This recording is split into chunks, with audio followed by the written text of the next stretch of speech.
Ngayong araw nga pala ay andito kami sa SM para bumili ng cellphone ni Kuya Levy.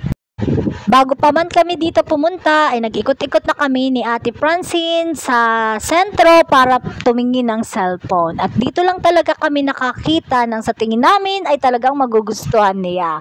Kaya isinama na namin siya ngayon. Medyo nahihiya-hiya pa nga siya dito sa akin pag bibideo, kaya nagtakip na siya ng kanyang mukha. Ay talagang mahiyain ang aking kuya. Dito na namin titignan kung magugustuhan niya ang kanyang prospect na cellphone. Kaya ipapakita na namin ito sa kanya. Tara, samahan nyo kami. Ano ang magiging resulta kung magugustuhan niya at talagang kukunin ang cellphone. A few moments later.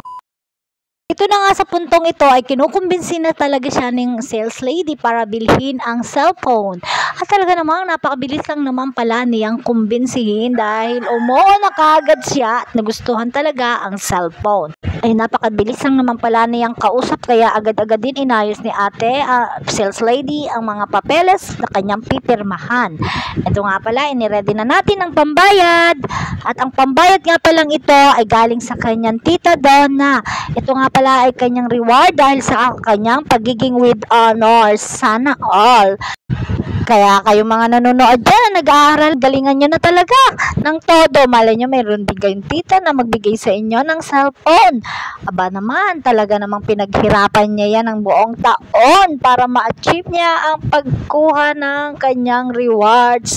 At eto na nga, at siya ay pumorma na para mag-selfie kasama ni ate. At syempre, hindi magiging kompleto ang aming lakad kung walang pagkain. Ayan, inawitan ko naman siya. Talaga nailibre kami kasi may sobra naman sa kanyang pera. Ay talaga naman, nag-isip pa kung kami ililibre. Pero eto, napapayag din namin siya. Kinulit talaga namin siya ni Ate Francine. At ayan na. Ito lang pinakamura ang aming binili dito. Bumalik na nga kami dito. Unti-unti. Ay, naisasama na natin sila. Ayan, thank you Kuya Levy sa inyong palibre pizza. At talaga naman, eto na, nag-enjoy na kami dito ng todo. So, uulitin, maraming salamat sa inyong panunood. Sana ay nag-enjoy naman kayo. Kasi kami, nag-enjoy talaga ng sobra dito. Yun lang.